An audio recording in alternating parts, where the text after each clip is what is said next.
আমার বর আমার সাথে এক বিছানায় থাকে না, অনেক বছর হলো, আমাদের শারীরিক সম্পর্ক হয় খুব কদাচিৎ, আমি চাইলেও সে সহজে আসে না, এতে কি তার গুনাহ হয় না? প্রিয় বোন, আল্লাহ তাআলা আপনার প্রতি রহম করুন। যদি আপনি যেমন বর্ণনা করেছেন বাস্তবতা এমনই হয় যে আপনার যে জৈবিক চাহিদা আছে সেটি তিনি পূরণ করছেন না, তিনি এক্ষেত্রে অবহেলা করছেন কিংবা শারীরিকভাবে অসুস্থ, এদিকে আপনি এই অবস্থা চলতে থাকলে নিজের চরিত্র নিয়ে আপনি শঙ্কায় থাকেন, তাহলে সেক্ষেত্রে তিনি শুধু গুণাকারী হচ্ছেন তা নয়, বরং আপনাকে এই সংসার থেকে বিচ্ছিন্ন হয়ে অন্যত্র বিয়ের চিন্তা আপনাকে করতে হবে যদি সেই সুযোগ আপনার থাকে। অন্যথায় আপনার স্বামী তিনি গুণাগার হবেন, তিনি আলাদা থেকে আপনার হক নষ্ট করছেন, সেই দায় তিনি দায়ী থাকবেন। তার আল্লাহকে ভয় করা উচিত, কারণ স্ত্রীর ভরণ পোষণ শুধু জোগাড় করলেই হয় না, স্ত্রীর জৈবিক চাহিদা পূরণ করাও স্বামীর বড় কর্তব্য। সেটা যদি তিনি না করেন তাহলে তিনি গুণাগার হবেন।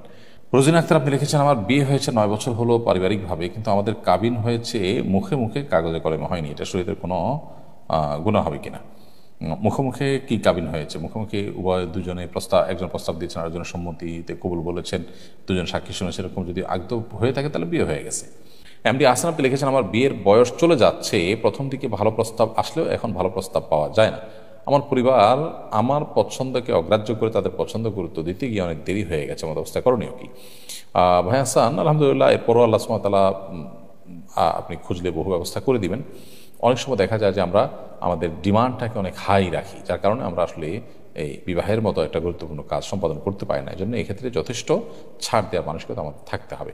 এবং এটা ঠিক যে বিবাহের একটা বয়স থাকে, একটা বিশেষ মৌসুম থাকে, জোয়ার থাকে, সেটি পার হয়ে গেলে তখন বিবাহটা নানা কারণে জটিল হয়, কারণ সেখানে বয়সের সাথে ম্যাচ করে জীবনসঙ্গী খুঁজে বের করা কঠিন হয়। এই জন্য একান্ত আপনার আকস্মিক এরকম দেরি না হলে ভিন্ন কথা, দেরি হলে ভিন্ন কথা, তা না হলে এরকম অতিরিক্ত বাছাবাছি করতে গিয়ে দেরি করার অনুচিত কাজ, তো অভিভাবকদের এই কাজটা করা উচিত না।